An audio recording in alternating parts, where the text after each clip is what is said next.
Hey, good morning, good evening, and good afternoon. Welcome to today's Decisions Lunch and Learn. My name is Morgan Russell.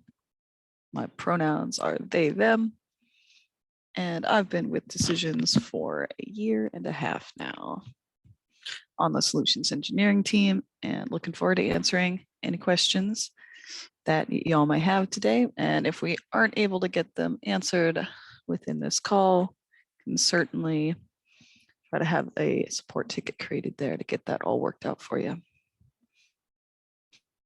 So just like usual, if you've attended before, you can either raise your hand to get unmuted to verbalize your question or put any questions in the chat feature and we'll answer those as well.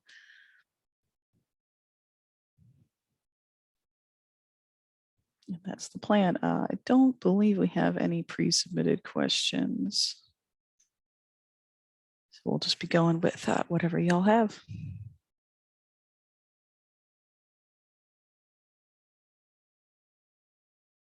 So that being said, I'll just move over to my decisions environment and stop sharing this slide. So let's move over. Zoom controls.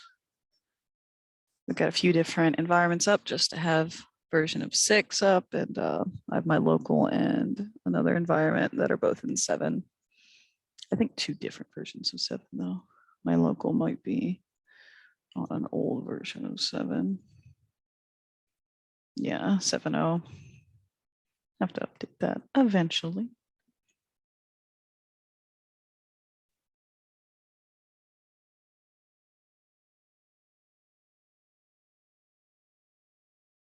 I see a few more people popping in.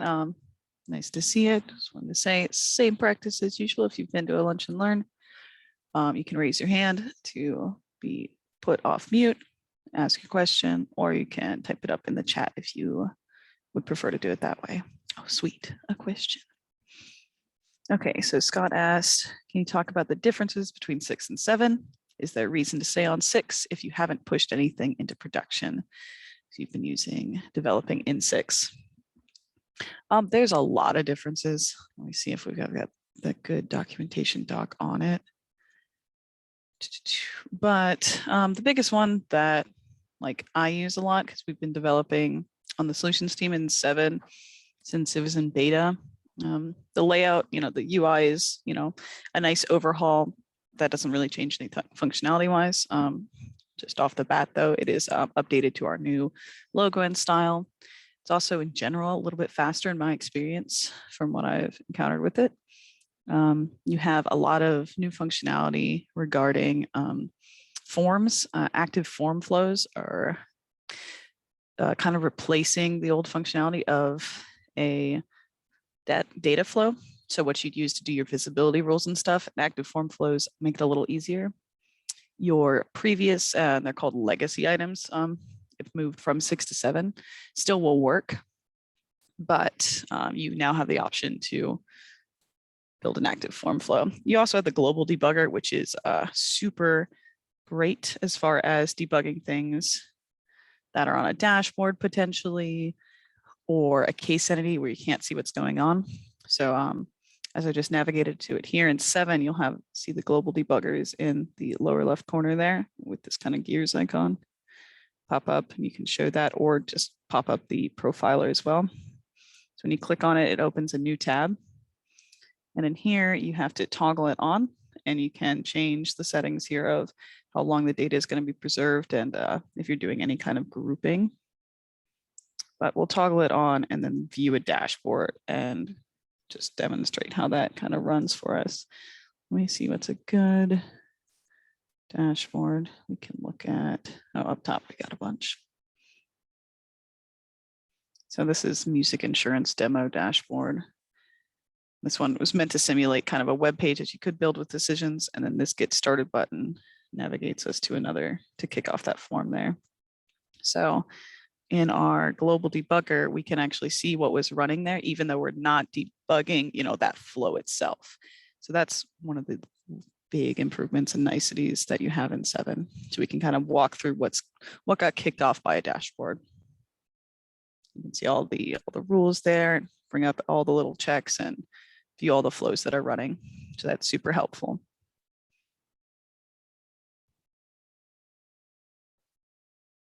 Definitely useful for if you're using a case entity and you create the case and it kind of moves into the different trigger flows automatically, and you aren't able to debug that without a wrapper flow necessarily. So that's another use case for the global debugger.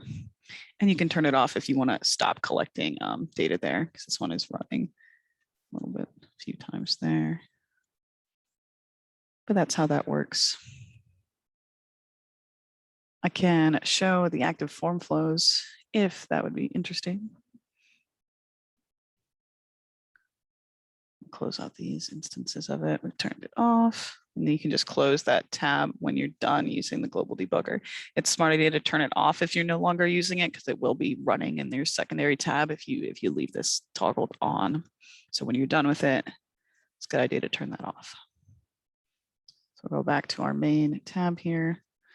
Let's just make a form in my sandbox. Down here, I've got a lunch and learn folder. And we'll make a simple form and show off the active form flows. Unless we have any other questions or anything else, that would be good there.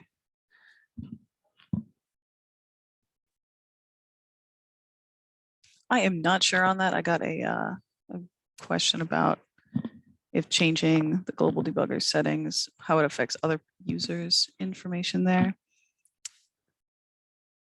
I'm not sure on that necessarily, but it is a good question there, Christopher. I believe it's an individual use case. So if you open it up and the groupings here, it'll be used in production environment because it'll be running in the background. I believe it's on your individual instance.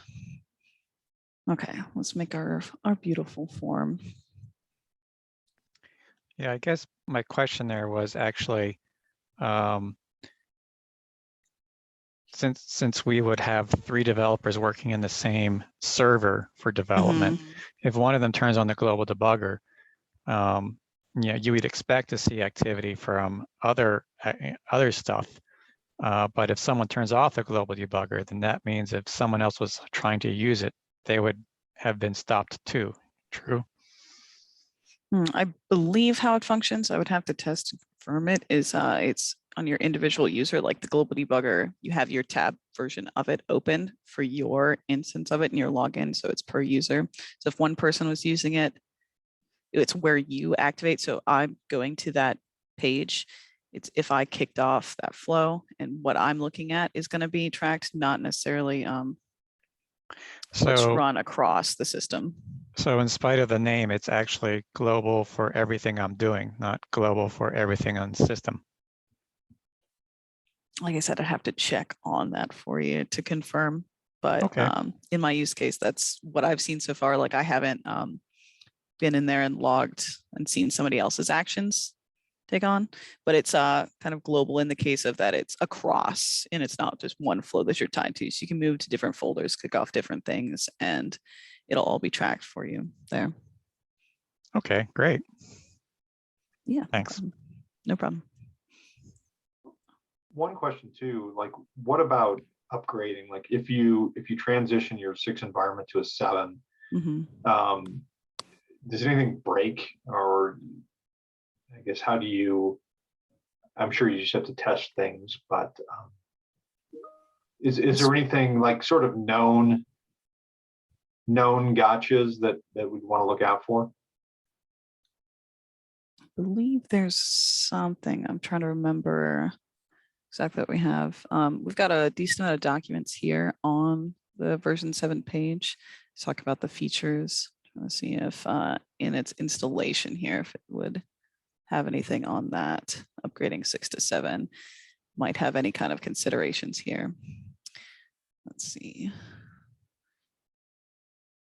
Yeah, so you do have to download different thing to get it started. Let's see if we have anything on things that don't work. We've mostly added new features in 7. There's not much that's taken away that you're no longer using. Like I said, like the data flows on your form, those are still available. So everything that you move from using a data flow in 6 and upgrade to 7 should still work.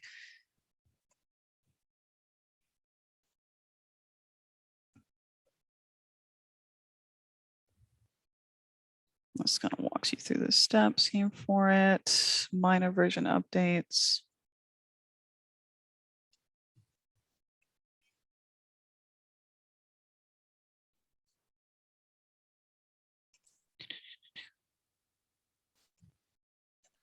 Yeah, depending on what version you're updating to, there were definitely some fixes. So if you were to upgrade and just go to 7.0, there were some issues there with CSS classes not being able to be applied there. So I would suggest upgrading to at least 7.4 if you're looking to apply CSS. And there's kind of been, a bunch of different releases coming out for 7 to fix things that have come up. So 7.5 just got released, and that one is working really well. And on the solutions team, we're constantly submitting DTs since we're developing on it, and getting those kind of pushed to the forefront. And the core dev team's been really great as far as catching things along the way to keep 7 up to date and functional as all. But off the bat, I can't really think of anything that's something to look out for while you're moving, besides just the general like changes that you'll need installation wise.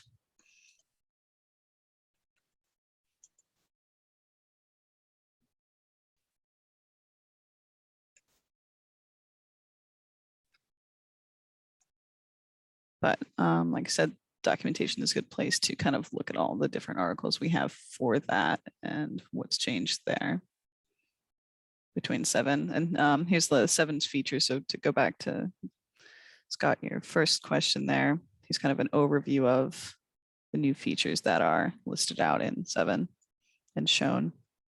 Design patterns, which were in version 6, but were called design interfaces.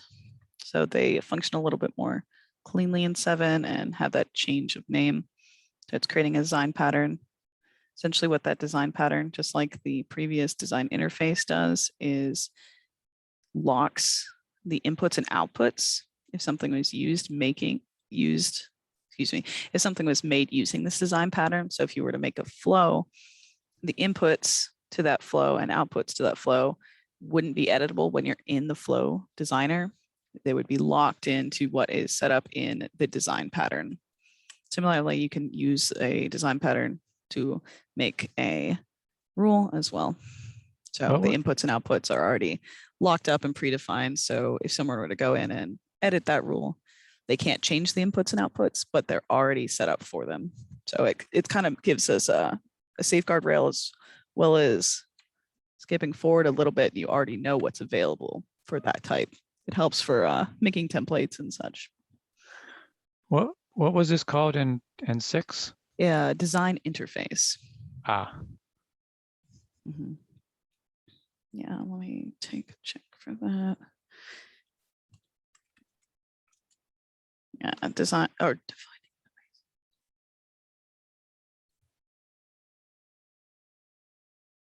Yeah. So I guess it's just interface here. Is what it was called there. So it kind of locks your inputs and outputs just the same. It was just a different view of how you'd see it in 6 versus 7. And they decided to swap up the name to be pattern or design pattern. Mm-hmm. And this one you could tie an icon to it. So it's using this design pattern, this design interface. So the inputs are already set up, the outputs are already set up with email and account is what this example walks through. Mm-hmm.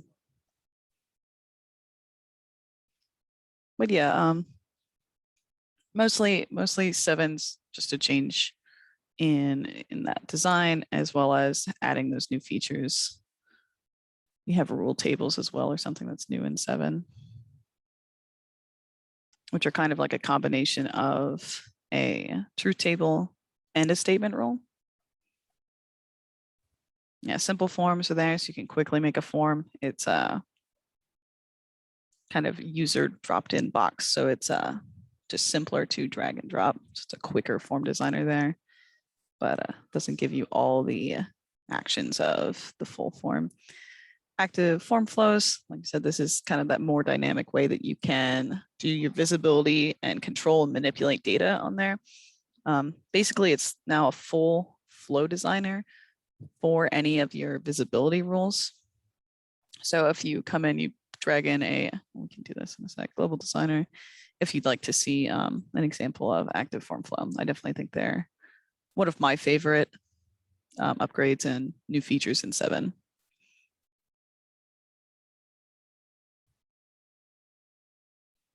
Mobile app now. Help center on the side, you can directly chat with the support team here. And that is on this blue dot, or blue chat icon here. You can kick off and it pops it up here. Oh, so right now it's in progress. So let me test it out. See if we get a response there while we're going. But that's in the works if it's not currently functional now.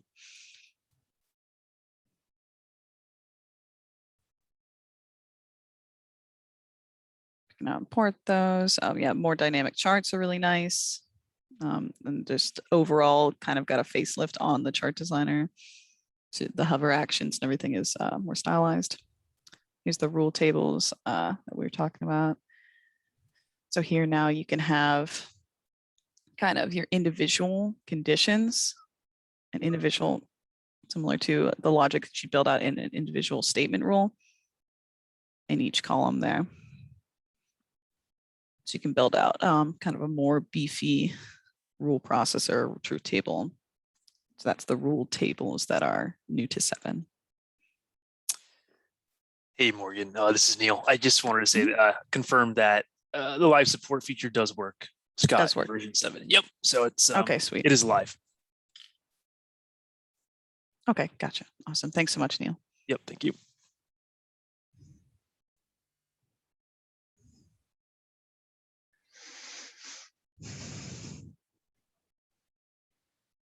Some more options there. Global action bar. You can pin it. And just overall enhancements down here.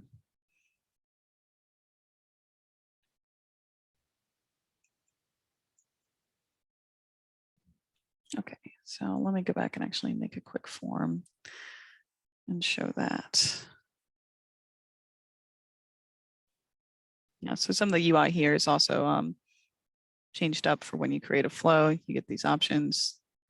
Either use a design pattern, so that's what we were just looking at, the thing that would define your inputs and outputs. And if you have multiple things created with a design pattern, if you change your design pattern, it'll actually change it on any of the elements that are using it. So it's a good way to just quickly update things if they're all, set up the same. So they're all using that same set of inputs and outputs, but you wanted to change something, add it, rename it. You would just do it in that one place of that design pattern.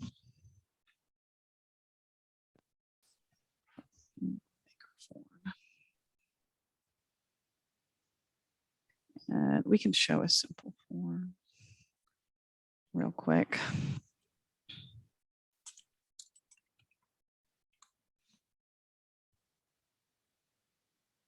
So simple forms kind of streamline the process. You don't have any kind of grids here. You can just easily drag out properties and it lines it up for you.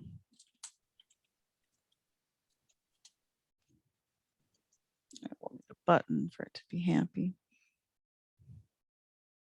Leave on the side here, have a button panel that'll automatically give us a button actually at the end.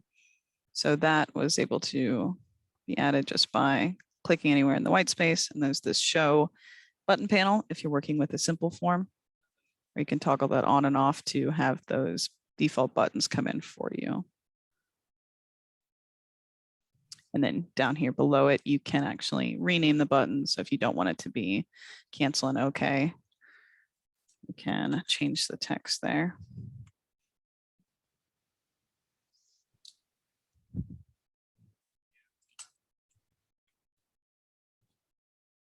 So we actually can get rid of the other button I just dragged in. In 7, you know, we kind of split up the sides, just like in the Flow Designer. You have your properties panel now on the right, like it used to be, but we split up the toolbox. And same with the step toolbox is now going to be on your left-hand side. So you can still be searching for steps while you're actually interacting with the properties of, you know, either a form control or a step if you're in the Flow Designer. So we're going to get rid of this button, just delete that, so we don't need it anymore. And we'll have our combo box. Let's do state.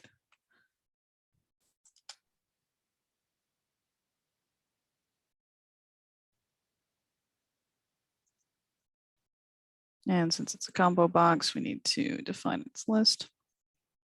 Also in 7, since it is active form flows, it's nice that the component's names kind of populate here. So it's the name text field is the name of the component. Previously, this did not update to adjust based off of that label you entered. So let's make it just a simple string list. Pick string, and we can have it be a static list of elements. Just throw in a few states. Could pull up the whole list, but just give us, these are the 3 options for this simple form. And you could always do that if you wanted this list to come in from forms. If it wasn't a static input, you could define its data name and pull that in from the flow that you're going to use to run it. It's a different styling, so instead of different things being boxed, so if it's required for our submit button, it's not used for our exit button. You can always change that here for the outcome scenarios. If it's optional or required, that means that data will actually move out those paths. You know, so you have your 2 paths of exit and submit. If something is not used, it means that that data is not going to be passed out if you select this button there, which is fine. If you're canceling, you don't need what they selected in this combo box.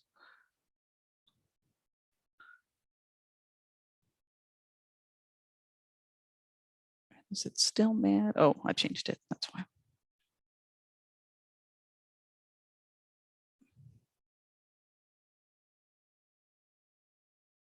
Cool.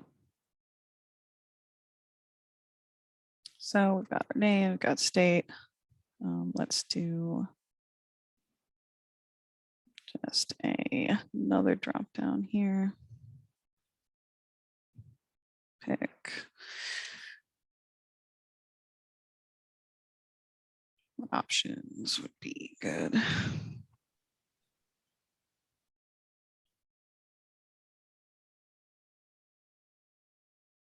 We'll just do a holiday Dropbox.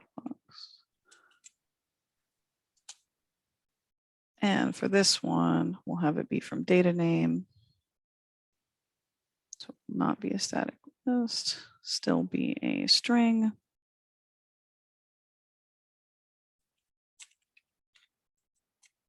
Holiday list for our data name there.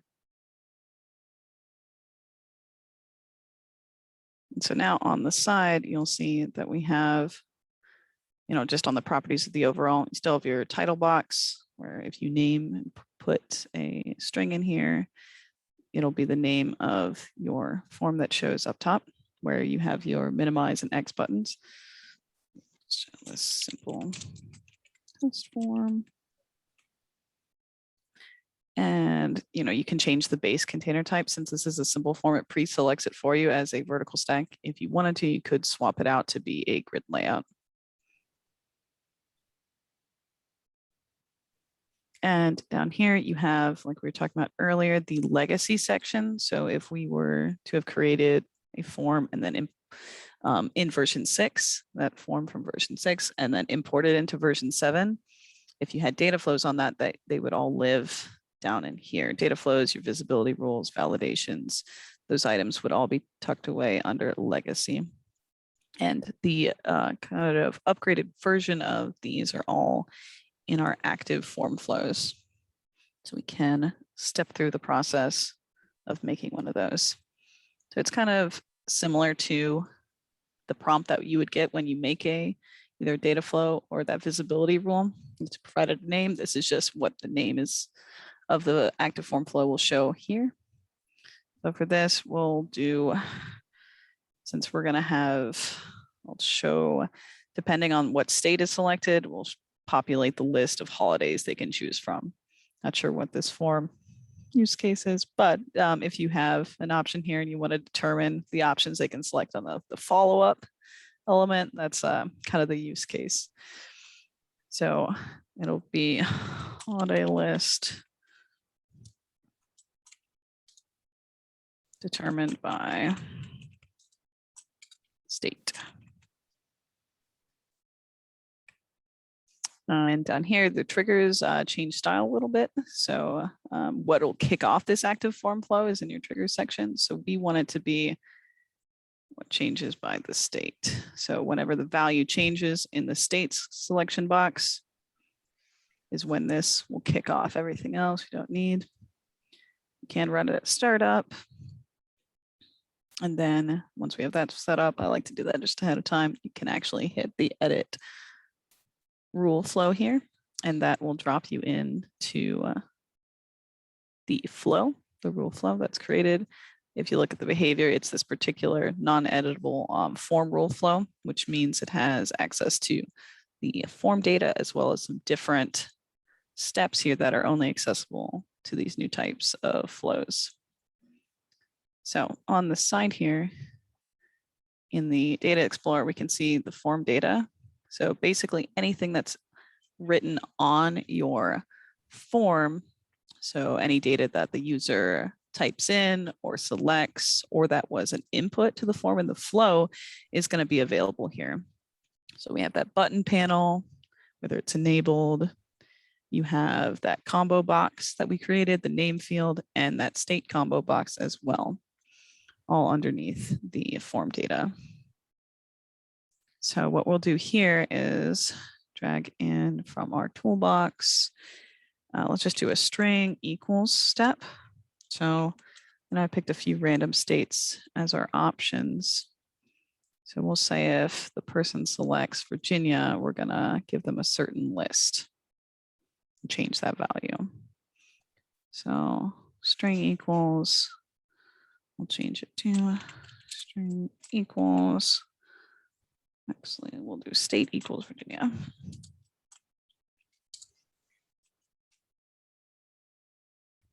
Down in the properties, we'll have value 1 be select from flow. So this is going to be the value that is on the form. So we select the form data first. And again, this is all the data that's on the form itself. If we had something as an input to the form, that would show up. Sorry, I have some data here that would show up in form input data here, but we do not currently have anything in that section.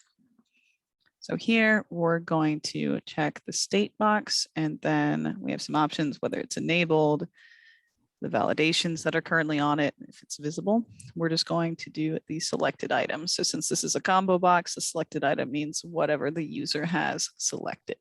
And that's what we're going to check using this rule. So now we've got that selected item. We're comparing it now to a constant. Since this is just a string equals step, I just want to see if what they've selected equals VA, our state there for Virginia. So depending on whether that's true or false, I want to now update that list for our second box. So to do that, we're going to use the cool set of steps that are only available in these active form flows, which are called form rules right here. So form rules are once they're going to take actions on your form. So you can clear all the validations and interact with validations. You can disable and enable controls. You have steps for both doing it for one control as well as for multiple controls on these various actions. You have just a straight up exit form step. So if certain things, certain conditions are met, you want the user to then just be booted out of the form or just be that's submitted, that's done. They don't need to click any buttons. This flow runs and the form is exited. You can use this step to do that. Getting a value control value kind of goes through and based on whatever control you select says what value it is. This data is usually already though in the accessible through the form data. And you have, hide and show, which are your visibility rule kind of taking that role there. So if you want to only show a particular step, so if we wanted to not even show the options or show the below control at all, we could, if state equals Virginia, we could hide the holidays. So you don't even need to select that if you picked Virginia for the first option. So you could hide it and show it on the opposite one. So you don't need two visibility rules to do hide and show. It would just be this one active form flow that determines if it's hidden or visible.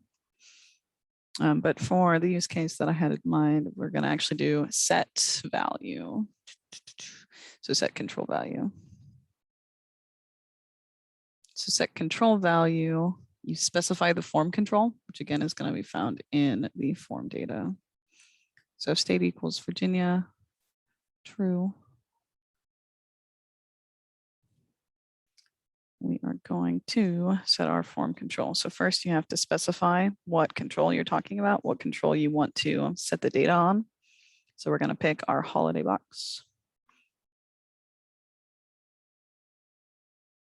And then after you select whatever control you want to interact with, the below options will become available to you. So since this is a combo box, you have two things you could interact with. You could set whatever's selected. So we could say, oh, it's there, Virginia. We want them to only, the selected item has to be then Thanksgiving. Or you could do both of these at the same time if you wanted. Or you could go ahead and say, well, the item source, so this is item, is whatever type that you wanted. So it's the list of options there. So you could say the list of options for this holiday is now this list instead. So we won't do the selected item. We will go ahead and set the list as constant. So if it's Virginia, we'll give them the options of Thanksgiving, Easter, and 4th of July. Oop. Got that change there. And so now these are going to be, we go down this path, set the options on our combo box to just those. And you just map that up to end step. And you notice for these, there's no output here. You're just updating values in the form. So you don't actually need to show an output typically. You could though. And if we want to have a different list shown on the other one, we can copy that control, paste that, since that's already set up to set our input and just change the list. So we want to say if it's not equal to Virginia, what are the options for holidays then? So let's change it. It's not for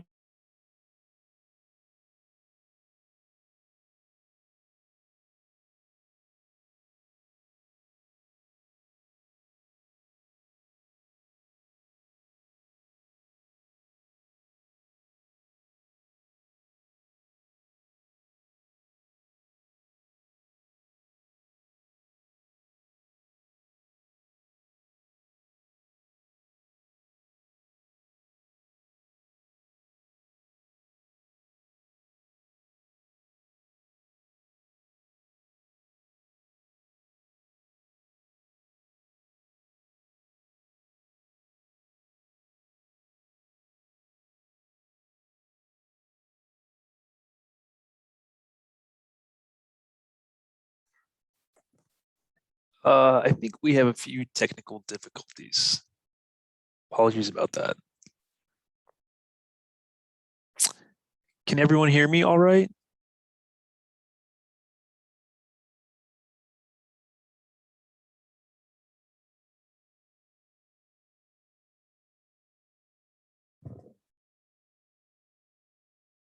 Tyler and Maurice, are you able to hear me?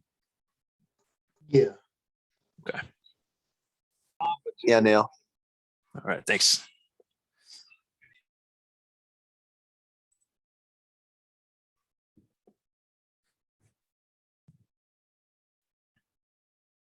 Sorry, Scott, Josh, and Morelli, we're just gonna get them booted back up.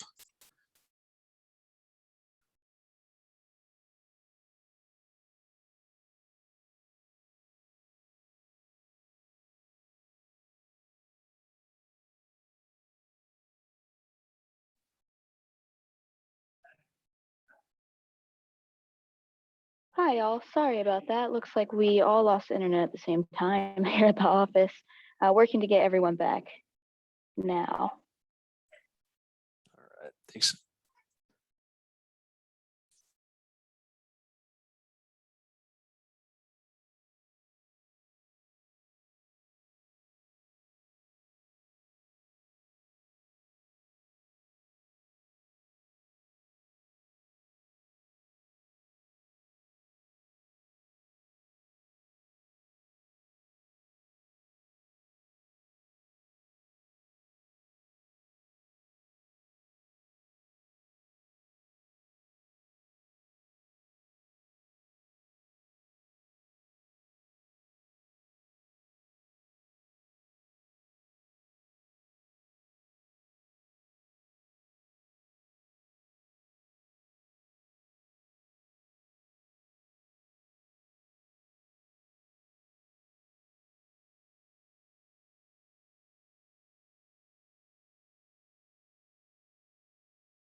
I think the internet's back up at the office, right, Sabrina?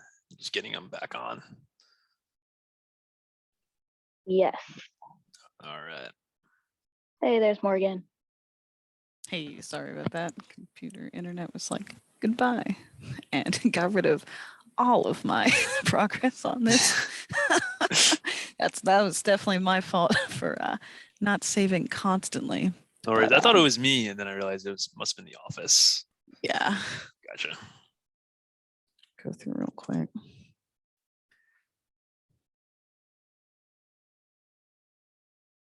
Yeah, I know the office Wi-Fi has been having a time. Let's reconnect this up real quick. Oh no, is our form completely empty too? No. Okay, well, didn't save anything, I suppose then. Don't save that. Let's see. Empty form? Okay, well, let's see. What's a better use case than my holiday example anyway? Let's turn on show button panel. Do it as a request type.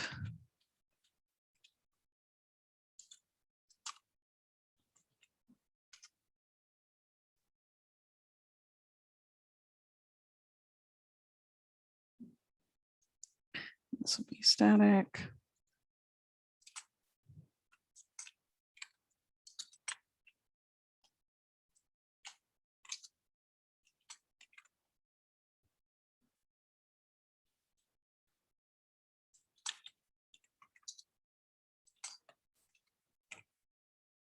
So I have some request options there. Let's also make this form a little smaller. It is pretty wide.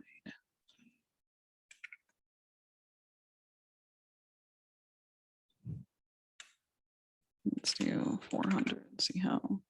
Yeah, that's better. We'll save it to make sure we have at least that. And we'll do our second combo box. So depending on the request type, we'll have maybe the assignee. Actually, do we actually have the account group picker here accessible? Nope. No, maybe not in my environment. Solutions dev.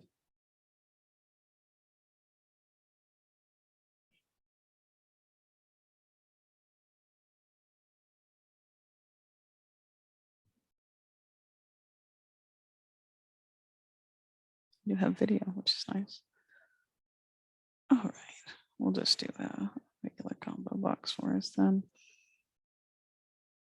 To do, depending on the request, we'll pick out the assignee for it. This will just be strings. We can do it as accounts, strings. Pass in the emails here.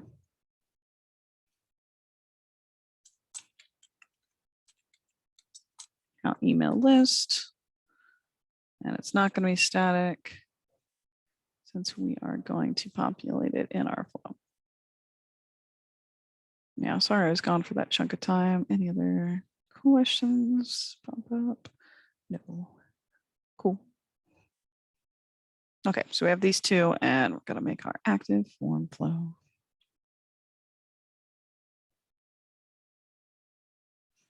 So this will be assignee list options. Request type.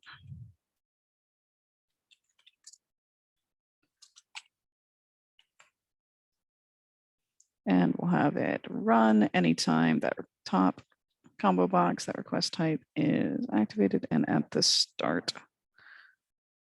Cool. And we'll run that. So do it again. You could do a string match or a string equals, depending on what you're checking here, since I'm just checking for one thing. We'll say if it's a particular type of request. I think I had new hire as one, so we'll have our string equals, our request equals new hire.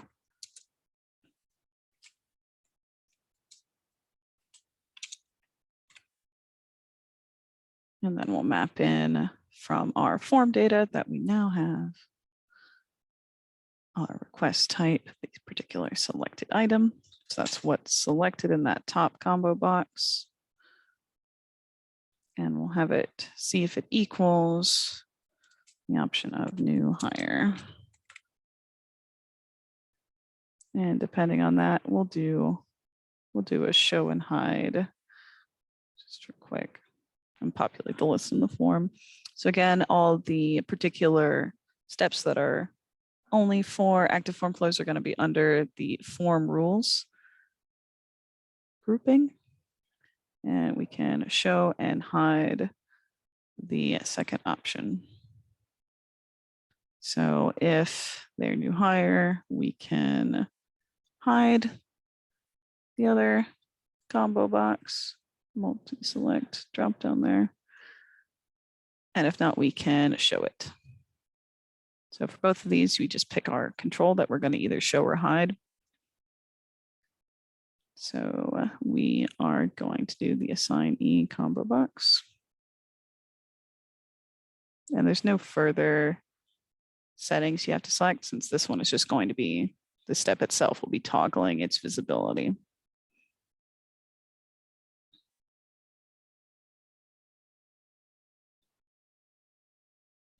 Okay, we'll save and then run it. I think it's saved pretty quick. Okay. So I'll close out of here. So now that error went away, it'll show up red if that flow that's created is invalid. So if there's anything that's causing an error there, it'll show up red, letting you know that there's an issue. Okay. So we have our simple test flow. Put a title on it real quick. Let's call it simple request.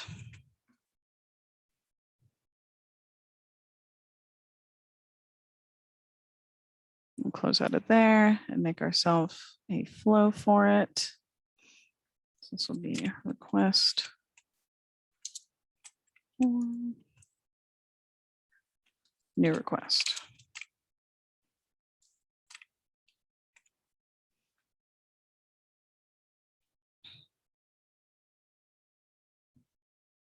And let's drag out our form. Simple. Or did we name that test form?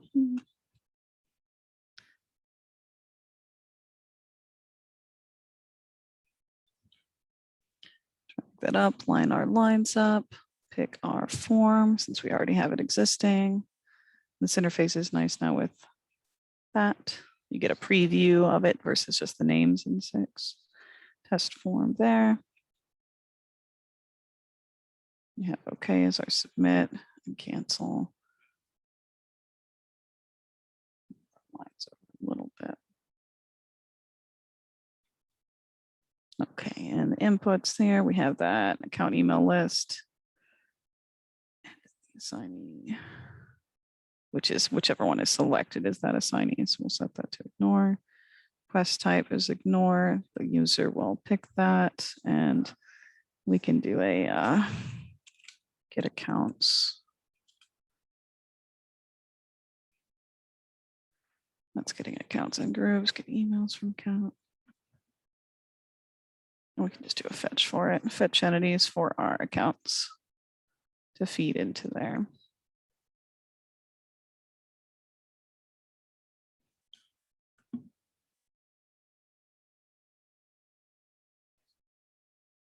And if we don't have any accounts, that's not good. So we're going to just go to the end step with that one. Fetch accounts. So our type will just be accounts here. Just default type, not fetching anything particular, but if you wanted to, you could go through and say you only wanted a particular type. Use account type equals, I think it's machine versus user there. If it's deleted, if you wanted a particular thing, we don't need that. And this will be account list. And we're only using our emails in our actual items, so we could actually just expose those properties. On computer. I guess I don't have exposed properties on this output. So it'll just be account list there. And now when we map it in, we're just going to get the list of strings that comes out of that. So it'll just be all email addresses for our account emails. And we can save that and then run it to view our active form flow in the debugger. So you pop up with nothing selected. It ran on startup. So you can see it tried to check to see if the request type equaled new hire. Since there's nothing selected, that null got passed in. It does not equal new hire. So we went down and showed the secondary control. So you can see we have all the options for all of the accounts, emails that are on this environment. Now you can pick one for it. But if we select new hire, that visibility rule ran and hid that second selection, that second combo box. So here it went through.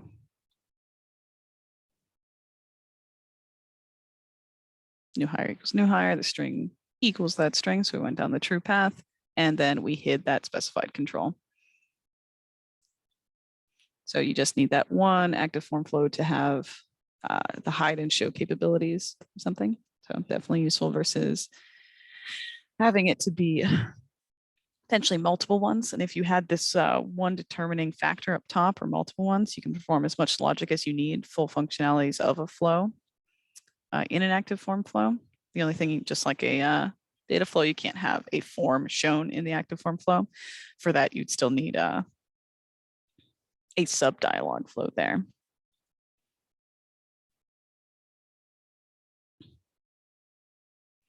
And if we hit OK, we'll just finish our flow on the outside. So that's a real quick and simple active form flow example.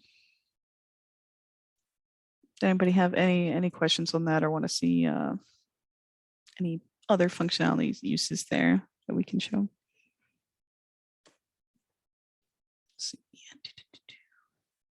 Not seeing anything popping up.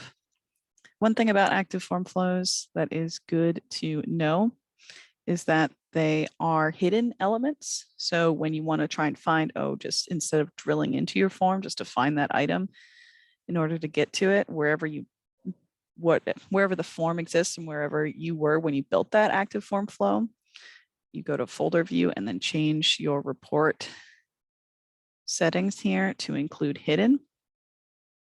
Once you pick with hidden, it'll update to show kind of the history folders that are included all those elements, as well as your active form flows. I didn't rename these ones. So the one we interacted with most was that last one there. So it is a hidden element. So that's another thing to think about when you're importing and exporting. If you have active form flows, you'll want to include hidden elements when you export your projects. What I like to do just to keep it organized is write the acronym active form flow at the start of them, and then to also rename it. So this one would be, what was it? It was the assignee visibility.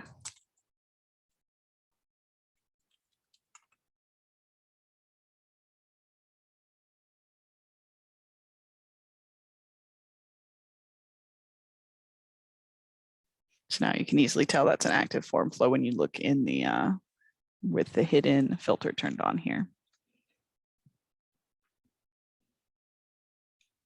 Yeah, hidden elements. Usually you don't need, if you're not using active form flows and other kinds, advanced data grids, those reports will also be hidden. So if you're using those in a project, I think in general, including hidden items is good to export. You just don't want to include the history folders because in general, you won't need, all your previous checkpoints and such of something. So that's when you take a checkpoint, it would make a record in your history and documentation, which creates a hidden file here. So let me see. Also in 7, the import export is a little bit nicer and it has revamped. So I can show I've got an example process that's already tied to a project. As we know, if you wanted to import or export anything, you have to have it tied to a project. So same process here, you right click on the folder you want to export and export there. And we have some style changes on the way this looks now. So still goes up and shows you what particular project you're looking at. So this example process is a part of this sample process project. And you can choose to do project with dependencies, to encourage just the project or just this folder. And our options and details show you there. Down here in the, there we go, in the advanced options, and by default, it includes subfolders, but you'll also want to check if you have any hidden items that you want to move over, this include hidden items. So again, that includes active form flows, advanced data grids, and some other hidden items that you might have created along the way. In general, I think this is best practice to include that there. History folders though, if you don't need your previous checkpoints, you're moving to a new environment, you're good to go and you've already tested everything, probably wouldn't bring that over since it's just going to be large unnecessary data there, the checkpoints of your work already done. So I would include those hidden items. So once you have that updated, we can just hit continue. And it's just as simple as that. Sample project ready to go. It lets you download wherever you'd like it. Just drop it in my downloads. And now we can show importing it. I don't believe I have that process on my local environment. So we can import that here in my lunch and learn folder. So as long as you're in a design folder, you'll have the import export functionality available. Just like when you can right click and pull it up this way. You can also click it from the right-hand side. So we wanted to import that project we just exported from our other environments. And note, this will definitely be a version difference because we imported, I believe, from 7.4 over here to version 7.0. I'll just drag in that project and hit import on it here. So now this view is changed a lot since version 6. the resolved issues by default, it kind of fills in some of them for you. So if you have a lot of import issues, a lot of stuff, you can quickly change what's default selected or what's already selected for you by hitting the edit default resolutions. When you do that, this is the screen you'll see. You can look at some of the most common issues that come up when you're importing a project and choose to change the default resolution. So parent folder is missing, you can move it to a current folder. You could also change it to any of these other options. Like, okay, if the parent folder is not found, we'll just make it a root folder, and that would affect that. Dependencies not found, they're saying just to ignore. You could change it to say, okay, well, we want to actually add another file if that's the case. Importing from a newer version, this project that we're working with right now, it definitely has a lot of, see what you see down there. So we were actually importing from 5 to 7.0. So for that, we'll just ignore that issue and import. If it was modified after last import, so if you were importing a project that already exists in the environment, you could decide whether or not you wanted to override those changes, exclude it, or keep the version that already exists on your environment. So once you've selected these, you can hit apply issues, and that would update everything that is that particular type of issue. So right down here, you'll see this was the parent folder is missing. So it changed the default resolution from move to current folder to make a root folder. That doesn't take away your ability to actually change it. You can still do that for individual ones. It just applies them across. So if you have hundreds of import issues because it was a messy project or things are missing because they're shared resources or such, just allows you to quickly do that. Additionally, we now have the ability to download the issues. This was present in 6, but if you selected it, it ended your process. Now you can download it and you'll still be on your form. Must have double clicked that. So now you can get an Excel of the issues all charted up for you that you can view while this form is still up for you and while you're still in the process of importing. So if you need to go and say, oh, this item is missing, your flow is missing dependency, you can pull up your file here, grab the actual ID from it, go search for it, bring it back over here and, have it added as a file there to fill in that missing dependency. But let's see, most of these are all just that newer version dependency, which is fine. And then we're just going to move, since the parent folder is missing, we're just going to move it to the current folder, which we're in our lunch and learn folder here. And you say, are you sure you'd like to complete this with the selected resolutions? You could either return to the form, double check everything, or you can go ahead and say continue. Similar to the old process, you can still take out and uncheck things if you don't want them to be imported, but you can just review what we're pulling in. So we've got a purchase request, an activity page, and some dashboards that are tied to this project. And that's those data structures, that entity of that purchase request getting pulled in. So go ahead and hit complete import there. I know we're coming up on time, but if anybody has any questions, just let me know. I know we're just going through it, so.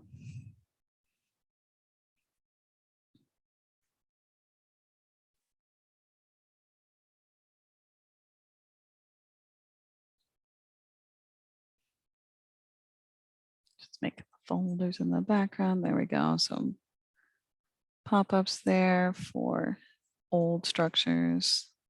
But we've got our end form saying your import was successful. All those items have been imported. We can hit OK. And now, got the pop-up there.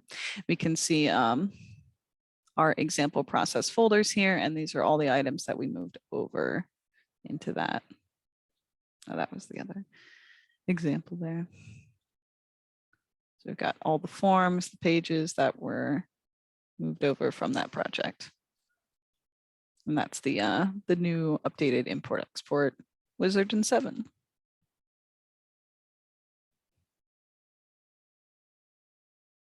If there's no other questions on our last little bit here, we'll probably wrap up for today. Yeah, no problem. Thank you all for joining. It's definitely my pleasure to answer questions and review stuff with everyone. So we'll see you back on next week for more Lunch and Learns. Thanks so much, everyone.